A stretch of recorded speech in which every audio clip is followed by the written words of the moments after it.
नमस्कार, आदाब, सत श्री अकाल और अस्सलाम वालेकुम। मैं हूं मोहम्मद अहमद काज़मी, लेकर आया हूं आपका पसंदीदा कार्यक्रम आपके रूबरू। इस कार्यक्रम में हम आपको कुछ जानकार लोगों से, बड़े लोगों से मिलवाते हैं और जो कुछ दुनिया में हो रहा है उस पर चर्चा करते हैं, ताकि आपको बिहाइंड द सीन, पर्दे के पीछे क्या कुछ है, वो भी बहुत कुछ समझने के लिए मिलता है। अफगानिस्तान में तालिबान ने ऐलान कर दिया है कि 1 हफ्ता 10 दिन में वो सरकार का ऐलान कर देंगे। भारत सरकार का भी तालिबान से सरकारी कॉन्ट्रैक्ट बन गया है। कल जैसे ही अमेरिका की फौजें वापस गईं, आखिरी फ्लाइट गई, उसके बाद दोहा में भारत के राजदूत की मुलाकात तालिबान के पॉलिटिकल ऑफिस के हेड मोहम्मद अब्बास इस्तानिकज़ई से हुई। भारतीय दूतावास में ये मुलाकात हुई है। इसके अलावा भी यूनाइटेड नेशंस में भी बहुत कुछ हो रहा है।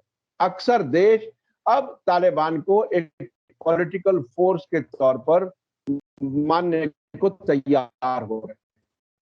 चीन और रूस ने उससे एक तरह से लड़ रहे हैं कि मुखालिफत। ऐसा लगता है कि अब तालिबान जिनको दुनिया अब से पहले आतंकवादी कहती रही है, अब उनको एक सियासी ताकत के तौर पर, सियासी जमात के तौर पर मान रही है। और ऐसा लगता है क्या कुछ आतंकवाद की क्या परिभाषा में तब्दीली हो गई है सिचुएशन बदलने के साथ साथ, या अलग अलग देशों की अपनी अपने तरीके से आतंकवाद, कभी किसी को आतंकवाद भी कहें, कभी उसको पॉलिटिकल फोर्स कहें, ये एक सियासी औजार के तौर पर इस्तेमाल होता है।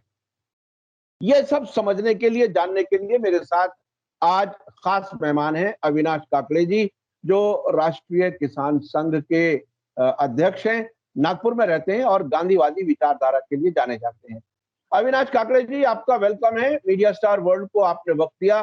आप ये बताइए कि क्या तालिबान के और अफगानिस्तान के हालात बदलने के साथ साथ आतंकवाद की परिभाषा में कोई तब्दीली हो गई है? आखिर क्या कुछ है? आतंकवाद को किस तरह से दुनिया के मुल्क इस्तेमाल कर रहे हैं? क्या कुछ है?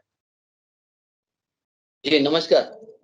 क्या है कि कुछ ऐसे इंस्टीट्यूशन, कुछ ऐसे सामंती, कुछ ऐसे शोषक पैदा हो गए हैं जो इंसान का उपयोग अपने खुशहाली के लिए करते हैं, चाहे इंसानियत बदहाल हो जाए।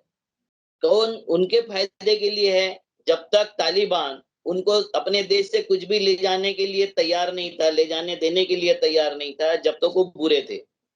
फिर उसमें से अच्छे तालिबानी ढूंढ लिया कि जो चाहते थे कि ठीक है, आपके यहाँ का संसाधनों का दोहन आप कर सकते हो, हम यहाँ की जनता का दोहन करेंगे, तो आप भी मजे में रहना, हम भी मजे में रहेंगे। तो ये मानसिकता जब आ जाती है, जैसी हमारे देश में भी यही मानसिकता है। जो सत्ता पे बैठे हुए लोग हैं, जो सत्तासीन हैं, और वो कभी पर्दे के पीछे से सत्तासीन होते हैं, कभी चेहरा लेके सत्तासीन होते हैं। वो प्रमाण पत्र बांटते हैं, कौन देशभक्त है, कौन देशद्रोही है, कौन आतंकी है, कौन जिहादी है, कौन नहीं है। ये प्रमाण पत्र बांटने की दुनिया की रीत है। आपने देखा होगा कि मुल्क जब लड़ते हैं, आपस में दो मुल्क लड़ते हैं, तब इकोनॉमी तीसरे देश की ग्रो होती है। मतलब कभी रशिया की ग्रो होती है, कभी अमेरिका की ग्रो होती है, कभी यूरोप की ग्रो होती है। लड़ते कौन है? इकोनॉमी किसकी बढ़ती है? तो ये कोरोना में जो इकोनॉमी ठप हो गई, तो अफगानिस्तान में 2-4 हिस्से नहीं होंगे, 2-4 हिस्से आपस में नहीं लड़ेंगे, तो इकोनॉमी ग्रो कैसी होगी? तो इकोनॉमी मूल फंडा है इकोनॉमी ग्रो करने का, और उसके बाद में फंडा है कि हम जैसा बोलते वैसा देश चलाओ। तालिबानी अगर अमेरिकन फोर्स के अनुसार देश चलाते हैं, अमेरिका जैसा कहता है वैसे देश चलाते हैं, तो उनको सर्टिफिकेट देंगे ना वो, कि अभी ये तालिबानी आतंकी नहीं रहे, ये अभी ये देशभक्त हो गए हैं और ये पॉलिटिकल जमात हो गई है। किसी को भी देंगे, किसी को भी। इसके लिए कोई जरूरी नहीं है कि कौन क्या कर रहा है, क्या नहीं कर रहा है। आप देख रहे हो तालिबानी जिस तरीके से वहां शासन करने का प्रयास कर रहे हैं, लाखों लोग वहां से भागना चाहते हैं। ये कौन सा शरिया कानून है? कल के आपके पिछली वीडियो में बोल रहे थे शरिया बहुत अच्छा है। तो जहां शरिया अच्छा है, यहाँ के मुसलमानों को मैं आग्रह करता हूँ हिंदुस्तान के, कि जहां शरिया है वहां जाके चले जाओ। जैसे हम संघियों को बोलते हैं कि जहां मनुस्मृति लागू होगी वहां चले जाओ, मरो, हमको शांति से जीने दो यहाँ। क्योंकि हम शांति चाहते हैं, हम इंसानियत की जिंदगी चाहते हैं, हम धन की जिंदगी नहीं चाहते। जब भी राजनीति धार्मिक तत्वों पर आरूढ़ होकर सिंहासन पे बैठती है, जब वो गरीबों का शोषण करती है, जब वो कॉमन आदमियों का शोषण करती है और वो सामंती की तरह व्यवहार करती है। कभी भी कोई धार्मिक शासन, जिन जिन देशों ने धार्मिकता अलग और राजनीति अलग किया है, उस देशों का विकास हुआ है। जिन देशों ने दोनों में गड्डम गड किया है, उन देशों की इकोनॉमी और इंसानियत और सारा का सारा महकमा तबाह हो चुका है। तो वो तो चाहते ही है। अमेरिका क्यों नहीं चाहेगा? इज़राइल क्यों नहीं चाहेगा कि आप तबाह हो? क्योंकि आपके तबाही पर उनकी इकोनॉमी, आपके तबाही पर उनकी संपन्नता, आपके तबाही पर उनका सारा का सारा दारोमदार अवलंबित है। क्योंकि सारी लड़ाई संसाधनों की है। तो संसाधनों की लड़ाई में जहां-जहां संसाधन होंगे, वहां के संसाधनों का दोहन जब तक आप करने दोगे, आप गुट तालिबानी हो, गुट टेररिस्ट हो, गुट शासक हो, जब दोहन के लिए आप प्रतिबंध करोगे, तो आप आतंकवादी हो गए, आप जिहादी हो गए। आपको पता होगा कि अमेरिकन ट्विन टावर में तो 1000-2000 लोग मरे, मगर उसके बाद में जो आक्रमण अमेरिका ने किया शांति के नाम पर, उसमें करोड़ों लोग मार दिए। ये कैसे, मैंने मतलब कैसे आतंकवाद की कैसे व्याख्या करोगे? आप एक सीरिया के शहर पर व्हाइट फास्फोरस छिड़कते हो और उसमें लाखों लोग एक दिन में मार देते हो, वो आतंकवाद की परिभाषा में नहीं आता है। जिसके लिए इराक के शासक को, सद्दाम हुसैन को मारा था कि केमिकल बाय वेपन्स उसके पास में है, एक भी केमिकल बाय वेपन्स नहीं मिला, मगर उसका राज समाप्त हो गया, वहां आतंकवाद पैदा हो गया, वहां आपस में गुट लड़ने मिलने लग गए और शस्त्र दोनों ने खरीदना शुरू कर दिया। जितने विद्रोही गट है उन्होंने भी शस्त्र खरीदा, शासक है उन्होंने भी शस्त्र खरीदा। तो ये शस्त्र और केमिकल का और इंडस्ट्री का धंधा है। ये कोई देश की शांति के लिए, दुनिया की शांति, ये सारे देश बोलेंगे हम दुनिया को शांत करने के लिए, दुनिया को बचाने के लिए लड़ रहे हैं। अभी भी अमेरिका बोलेगा कि दुनिया को बचाने के लिए। वो घनी भाग गया, वो बोला कि काबुल को तबाह नहीं होने देनी है, इसलिए मैं भाग गया। ये सारी झूठी व्याख्या है, जिसको जैसा लगता है वैसी व्याख्याएं करते रहता है। इसका कोई मतलब नहीं है साहब। अच्छा, आपने व्याख्या की बात बताई। अमेरिका जब किसी को आतंकवादी कहता है, तो उसके कुछ दोस्त मुल्क, बल्कि सादा जबान में अगर कहा जाए सियासी गुलाम मुल्क, वो भी उसी लाइन पर चलते हैं, अपनी पॉलिसी बनाते हैं। वो लेकिन साहिब जब औलाद है। लेकिन मेरा सवाल पूरा नहीं हुआ।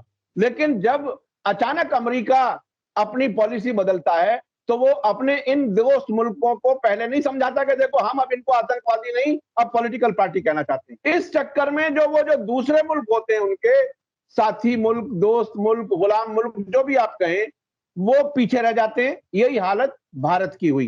भारत को भी देर लगी तालिबान को एक्सेप्ट करने में।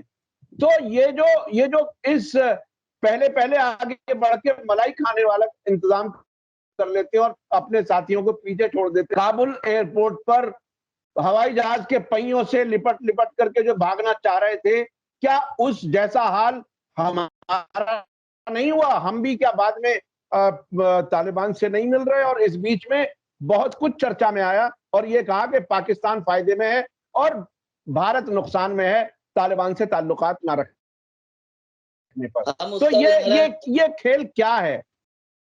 हम उसका उदाहरण अपने भारत देश से लेते हैं। कोरोना का लॉकडाउन हुआ, हमारे लोग पहिए से निपट के मरे नहीं, रेल के पटरी के नीचे मरे नहीं। लोगों की किसको चिंता है साहब? हाँ। कॉमन आदमी की किसको चिंता है? कॉमन आदमी से कोई लेना देना नहीं है। कुछ चंद रसूखदार लोग जो शासक होते हैं, उनको अपने फायदे के लिए करना होता है। और ये जो साहिब होता है, साहिब औलाद और साहिब, साहिब का तो पहले फायदा होगा ना, साहिब औलाद के बाद में फायदा होगा या नुकसान होगा। साहिब औलाद के लिए ज्यादा चिंता नहीं करता। तो ये जो आपने बोला, ये जो चिंटू देश है, उसके साथ में जो सरेंडर रहते हैं अमेरिका के, क्योंकि American dollar, American economy, American support, इसके ऊपर जिनका शासन अवलंबित है, जिनकी इकोनॉमी अवलंबित है, ऐसे देश उनके कहे अनुसार चलते हैं। उनको क्या मतलब है? भाई अमेरिका ने जितना चाहिए था फैसिलिट कर लिया तालिबान से अपने को, जितना उनको चाहिए था, जितना उनको चाहते हैं वो, कि वहां का आयरन चाहिए, वहां का मैग्नीज चाहिए, वहां का जो पेट्रोल वेट्रोल का जो चाहिए होगा, जितना माइन मिनरल्स है वो ले जाने की जितने एग्रीमेंट होंगे वो तालिबानियों से हो गए। अब उनको क्या मतलब है? अब उस देश से उनको क्या मतलब है? इतना जो पहला उन्होंने इन्वेस्ट किया उससे ये कोई उनका मतलब नहीं है। दूसरा वो चाहते हैं अभी कि चाइना जो ग्रो कर रहा है, वो चाइना के पीछे भी भूत पड़ जाए, ये तालिबानियों का भूत उनके पीछे पड़ जाए। इसलिए तालिबानी भी बात करना चाहता है ना जल्दी-जल्दी में, क्योंकि ताइवान के ऊपर अब कॉन्संट्रेट हो गए सारे अमेरिकन और यूरोपियन देश, ताइवान पे कॉन्संट्रेट हो गए। तो अब ताइवान के ऊपर से ध्यान हटाने के लिए और उसको चाइना को वहां फंसाने के लिए ये सब उन्होंने कर लिया। तो ये सारा षड्यंत्र है, राजनीतिक षड्यंत्र है, क्योंकि वो धार्मिक चश्मा पहन के नहीं सोचता। यूरोप के कई देश और अमेरिका ये धार्मिक चश्मा पहन के शासन नहीं करते, ये आर्थिक चश्मा पहनते हैं। और आर्थिक उन्नति जहां जहां से हो, जिसमें कोई भी उपयोग हो सकता है, वो उपयोग दूसरों को समझाने में करते हैं। धार्मिकता का उपयोग दूसरे में समझाने में करेंगे, जातिगत उपयोग, वर्णगत उपयोग, स्किन वाला उपयोग वो दूसरे के लिए समझाने को करेंगे। जब तक उनके फायदे में है, ये सारी चीज उनके लिए बहुत गौण होती है। फिर सबको गले मिलाने में उनको कोई समस्या नहीं है। आप देखना, तालिबानी सारे के सारे होंगे, वो अमेरिका के मेहमान बनेंगे। जैसे हमारे आदमी को, यहाँ के प्राइम मिनिस्टर को बस 15 साल वीजा नहीं दिया था, और जैसा ही उनका प्रधानमंत्री बन गया तो उन्होंने क्या किया, पहला आमंत्रण उन्होंने दिया। तो ये मामला है। अब तालिबानी अमेरिका के मेहमान होंगे, और वो जो बच्चे होंगे जिसको आइसक्रीम कोन में देखने के बाद ऐसा लगता है कि जन्नत है, यही जन्नत है, तो ये जन्नत को जहन्नुम बनाएंगे नहीं जब तक अमेरिका का फायदा कैसे होगा। वो चाहते हैं अमेरिका का फायदा, और उनको वो चाहना चाहिए। हमको सोचना चाहिए कि ये जिहादी चिट्टू बनाने का काम, ये हमारे देश को खुद को बदनाम करने का काम हम कब तक करते रहेंगे, और उसके भरोसे हम शासन, धर्म के भरोसे शासन हम कब तक करेंगे। धार्मिकता जब कट्टरता में आती है, तब्दील होती है, तो कत्ले गारद होता है। धार्मिक जब वहां से सियासत में बैठते हैं, तो वो दूसरे के प्रति नफरत पैदा करते हैं। और नफरत पैदा करना, जैसे अभी यहाँ तो हिंदू मुसलमान है देश में हमारे, वो जो यहाँ के बैठे हुए धार्मिक, वो हिंदू मुसलमान कर रहे, वहां तो सारे ही मुसलमान है। अफगानिस्तान में कौन हिंदू है बैठा हुआ? जो चंद बैठे होंगे वो तो निकल लिए। वो एक पुजारी बैठा हुआ है अपना क्या बोलते हैं, उंगली कटा के शहीद बनने के लिए, क्योंकि उन्होंने भी तालिबान के साथ समझौता कर लिया होगा, वो उसको कुछ नहीं करेंगे। ये दिखाने की जरूरत होती ना कि हम भी ऐसा कुछ नहीं कर रहे। मगर महिलाओं के साथ क्या कर रहे हैं, वहां के बाकी कम्युनिटी के साथ क्या कर रहे हैं, किस तरीके से अमेरिका को, मतलब अमेरिका को जिसने ट्रांसलेट कर दिया, वो तो अपना काम कर रहा था, उसको हेलीकॉप्टर से फांसी टांग दिए। और अमेरिका कुछ भी, उसको कोई मतलब नहीं है, क्योंकि ये दूसरों के मैयत पर, दूसरों के मुर्दे पर अपना उकास और उन्नति करने वाले ये लोग हैं। अच्छा अच्छा, एक एक बात बहुत ही इंटरेस्टिंग अब उभर के आ रही है पिछले 4-5 दिन में। आतंकवाद का एक फेज ऐसा लगता है कि ये गुजर गया। अब जो आतंकवादी थे उनको सरकार में लाने की तैयारी, अब एक नया किस्म का आतंकवाद शुरू हुआ। आपको याद होगा अभी पिछले थर्सडे को अमेरिका ने सुबह में वार्निंग दी कि आईएसआई, माफ कीजिएगा, आईएसआईएस जिसे दाइश भी कहते हैं, उनका खुरासान चैप्टर वो यहां हमला कर सकता है काबुल एयरपोर्ट पर, चूंकि भीड़ बहुत इकट्ठी हो रही थी। और उसी दिन वो हमला हो भी गया। ये इतनी इतनी एक्यूरेट इनके पास इंफॉर्मेशन थी, ये इस पे डाउट होता है। अब उसके बाद उन्होंने एक दो कार्रवाइयां की। कल सुबह में काबुल में एयरपोर्ट के नजदीक जो हमला किया, ये कहकर के कि हमने टेररिस्ट पर हमला किया है, वो आम लोग थे, आम लोगों की फैमिलीज थी, वो तकरीबन 20 से ज्यादा लोग मारे गए। तो क्या ये फिर एक नए किस्म के आतंकवाद को जन्म दे करके अपनी वापसी की तैयारी कर रहा है अमेरिका अफगानिस्तान में? ये नया नया चक्र चलने की तैयारी है, इसे आप किस तरह से देखते? पूरा मध्य एशिया जो है, जहाँ संसाधनों की विपुलता है, वहाँ आपस में झगड़े अगर नहीं लगाएंगे, आपस में अनेक गुट तैयार नहीं करेंगे, तो कोरोना काल में जो इंडस्ट्री को सेटबैक मिला है, वेपन इंडस्ट्री को, केमिकल इंडस्ट्री को, वो सेटबैक पूरा कैसे होगा? वो सेटबैक पूरा करने के लिए इसमें आपस में झगड़े लड़ाना, आपस में मार देना। भाई जैसे ही टॉक शुरू होता है, अमेरिका पाकिस्तान का और भारत का टॉक शुरू होता है, आतंकवादी हमला कैसे हो जाता है? कोई ना कोई तो करता है ना।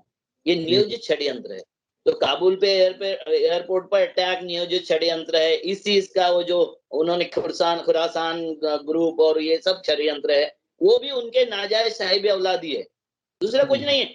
आप बताइए, उनके पास में साला खाने का आटा पिसाने की चक्की नहीं है, वो इतने आधुनिक शस्त्र लाते कहाँ से है? जिसके पैर में चप्पल नहीं है,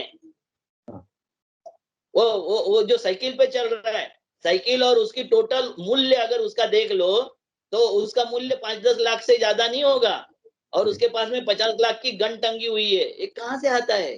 कौन देता है? जैसे हमारे यहाँ नक्सलियों को शस्त्र कौन देता है? हमारे यहाँ के जो नफरती चिंटू है, उनको शस्त्र कौन देता है? कौन देता है शस्त्र? वही लोग देते हैं जो सत्ता पे बैठे हुए, जो चाहते हैं कि नफरत पैदा हो जाए और नफरत के माध्यम से वो राजकाज कर सके, अर्थकारण कर सके और अपनी उन्नति साध सके, वही लोग। हमारे देश जब ऐसा हो जाएगा, देखिए सबसे पहले वहां से गनी भाग गए, शासनकर्ता जमात, मतलब 2 ट्रिलियन डॉलर वहां अमेरिका ने खर्च किया 20 साल में। उसमें से 88 बिलियन डॉलर उन्होंने सैनिकों पर खर्च किया, मगर 1 ट्रिलियन 22 बिलियन डॉलर जो पब्लिक में खर्चा हुआ, वो 1-2% लोगों के ही हाथ में लगा। इतना ज्यादा करप्शन हो गया, इतना ज्यादा करप्शन हो गया कि कॉमन आदमी अपनी जरूरतों के, रोजमर्रा के जरूरतों के लिए तरसने लग गया।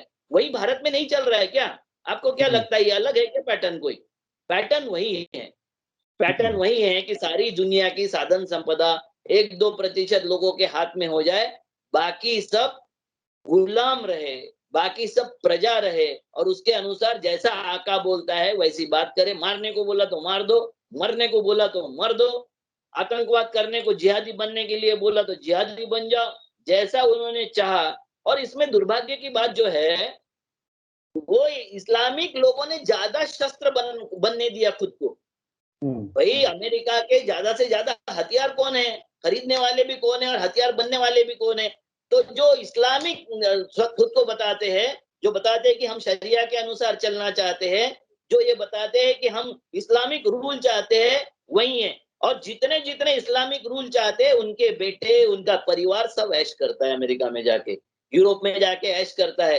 किसी को नहीं चाहिए, किसी को पाबंदियां नहीं चाहिए, सबको शिक्षा चाहिए, सबको स्वास्थ्य चाहिए, सबको रोजगार चाहिए। मगर कोई जिहादी फोर्स, चाहे वो संघी फोर्स हो, चाहे वो तालिबानी हो, चाहे इसीस हो, चाहे वो दाई हो, जो भी होंगे वो इस पे बात नहीं करेंगे, आपकी बात पर नहीं करेंगे, आपकी जिंदगी कैसी अच्छी हो इस पे बात नहीं करेंगे। आपको डायरेक्ट जन्नत और जहन्नुम में भेजने का, स्वर्ग और नर्क में भेजने का नक्शा, पूरा प्लान तैयार है।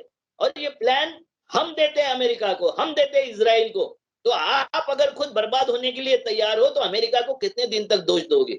मैं कितने मुस्लिम लोगों को बोलता हूं कि आप शांति से बैठे हो, आपका दिमाग अमेरिका चला रहा है, आप शांति से बैठ के परिवार के साथ खाना खा रहे हो, और बाहर से कोई बोलता है कि इस्लाम डूबने वाला है, इस्लाम को खतरा है, कोई बोलता है हिंदू को खतरा है, कोई बोलता है कुरान खतरे में आ गया, कोई बोलता है हमारे कोई ग्रंथ खतरे में आ गए, और हम हमारी थाली अपने मुंह पर मार के सबसे पहले बाहर निकाल के हमारे गाड़ी के शीशे तोड़ते हैं। ये नादानियां अमेरिका पैदा करती है, ये नादानियां इजराइल पैदा करता है। वो उनको अधिकार है, किसको अधिकार नहीं है?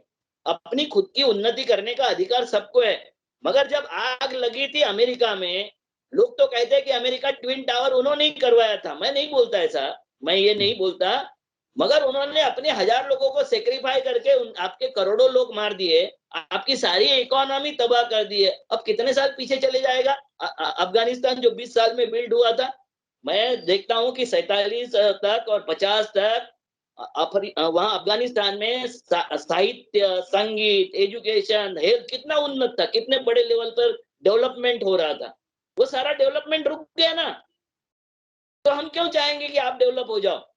भाई जिस मैंने मतलब ये बात को समझने की जरूरत है कि धर्म को कितना हमको सरेंडर करना चाहिए। बहुत धर्म धर्म कर लिया उत्तर प्रदेशियों के मुसलमानों ने, बहुत धर्म धर्म की बात हो गई। आप मुझे बताओ कि जब देश आजाद हुआ था, उस वक्त वहां मुसलमान 40% तहसीलदार थे, 40% थानेदार थे, और 40% जज मुसलमान थे। आज 2% नहीं बचे। क्या कर लिया आपने? धर्म धर्म के नाम से क्या कैसे कर लिए? और जो शरिया आपको समझाते हैं, जो आपको लड़ने के लिए तैयार करते हैं, जो आपको इस्लाम का उम्मा समझाते हैं, वो देश आपके लिए क्या कर रहे हैं, क्या करते हैं? छोड़िए भारत के मुसलमानों को, भारत के मुसलमान किसी काबिल नहीं है उस मामले में, क्योंकि भारत के मुसलमान जब दाइश के पास में गए थे तो आपने देखा होगा उनको संडास लैट्रिन साफ करने के लिए और खाना पकाने के लिए रखा था, बोला था तुम्हारी औकात नहीं है बंदूक उठा के लड़ने की। तो ये यहाँ के मुसलमानों को समझ में आना चाहिए कि हम एक लोग हैं, हम शांतिपूर्ण सहजीवन जीने वाले लोग हैं, चाहे हमारा धर्म कोई भी हो गया होगा, डीएनए नहीं बदलता साहब। वो जो लड़ाकू और लड़ने वाले हैं वो अपने तरीके से लड़ते हैं, मगर वो लड़ रहे हैं दूसरे किसी के इशारे पर, मर रहे हैं दूसरे किसी के इशारे पर। तो ये लड़ना मरना अपने लिए अगर करते हैं तो मुझे खुशी होगी, मगर नहीं होगा। मुझे अभी 2 दिन से कुछ फोन आए, वो बोल रहे थे कि क्या आप अफगानिस्तान में जाके ऐसा बोल सकोगे? मैं बोला इसीलिए भारत अफगानिस्तान ना बन जाए, इसलिए तो प्रयास करते हैं हम कि भैया हम यहाँ बोल सके, हम यहाँ जी सके, हम यहाँ रह सके। मगर तुम्हारा जो संघी है फोर्स, वर्तमान जो सरकार है, वो भी तो चाहती है कि यहाँ धर्म राजनीति पर सवार हो जाए और राजनीति के माध्यम धर्म से रूल हो जाए राजनीति। ये जब होता है तो अफगानिस्तान बनता है। तो मुझे अफगानिस्तान जाने की जरूरत नहीं है, धार्मिक शासन कैसा होता है ये देखने के लिए ये नफरतियों को वहां भेजने की जरूरत है कि जाके देख लो धार्मिक शासन कैसा होता है। वो हमको बोलते हैं कि आपको अफगानिस्तान जाके बोल सकते हो कि आपको अफगानिस्तान जाना चाहिए। अबे खुड़ मत जो, आपको जाके देखने की जरूरत है कि धार्मिक शासन कैसे होते हैं, चाहे वो हिंदू हो, चाहे मुसलमान हो, चाहे पारसी हो, चाहे ईसाई हो, कोई भी धर्म का शासन अगर होगा, शासन तो लोगों का होना चाहिए, लोकतंत्र का शासन होना चाहिए। अच्छा, आखिरी सवाल, उत्तर प्रदेश में इलेक्शन होने वाले हैं और वहां चर्चा तालिबान के खिलाफ और तालिबानीकरण और मुसलमानों को तालिबान से जोड़ने की कोशिश की जा रही है। अब अगर जिस तरह से भारत सरकार ने तालिबान के साथ कॉन्टैक्ट किया है, बातचीत चल रही है, तो इनका क्या होगा? योगी जी जो जिस चीज में इलेक्शन लड़ने की तैयारी कर रहे थे, क्या कुछ रहेगा? क्या तालिबान फिर भी इलेक्शन में इशू बन पाएगा? बिल्कुल बन पाएगा, बिल्कुल बनाएंगे वो, क्योंकि उसका नॉन इश्यू करने वाले जो फोर्स है वो कमजोर है। आप बताइए कि जिस तरीके से हजारों लोग मर गए, हजारों लोगों की गंगा में विसर्जित कर दिया गया, ये बताने के लिए कोई विरोधी पार्टी है वहां? मजदूर पैदल आ रहे थे, उनको शेल्टर देने के लिए कोई पार्टी थी वहां? उनका आवाज उठाने के लिए कोई पार्टी थी वहां? तो क्या फिर 5 साल में इलेक्शन लड़ना है उसी वक्त आओगे आप ये बताने के लिए कि भाजपा हटाओ? कौन करेगा ये? इसको करने की मतलब मैं अभी बोला था कि 2013 के पहले महंगाई जो थी वो डायन थी। आपने गाने भी देखे होंगे, महंगाई डायन हो गई वगैरह। अब तो वो स्मृति डार्लिंग हो गई है, महंगाई अब डार्लिंग है।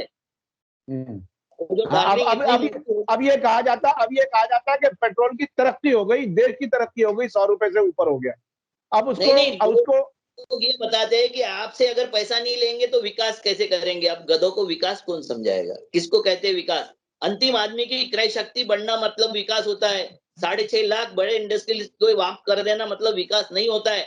जो पैसा 6.5 लाख करोड़ रुपए गया हुआ है इंडस्ट्रियलिस्ट के पास, वो मार्केट में नहीं आएगा परचेसिंग के लिए और उससे बूस्ट नहीं मिलेगा। मुझे एक केन्स का अर्थशास्त्र समझा रहा था, एक संघी है हमारे यहाँ बुजुर्ग, वो समझा रहा था कि तुम्हें केन्स का अर्थशास्त्र समझना चाहिए। वो पैसे जो उन्होंने माफ कर दिए, वो पैसे से भारत की उन्नति होगी, भारत का इकोनॉमी ग्रो करेगी। मैं बोला मूर्ख, भारत की उन्नति ग्रो करने के लिए केन्स ने समझाया था कि जब तक जो कंज्यूमर होगा उसके जेब में पैसा नहीं जाएगा, एंड यूजर के जेब में पैसा नहीं जाएगा और वो कंज्यूमर बन के मार्केट में नहीं उतरेगा जब तक हमारी डिमांड नहीं बढ़ेगी। और डिमांड नहीं बढ़ेगी तो इकोनॉमी का चक्का नहीं बहेगा यानी घूमेगा। यही गांधी जी ने भी समझाया था कि अंतिम आदमी का विकास मतलब अंतिम आदमी की क्रय शक्ति बढ़ना मतलब विकास।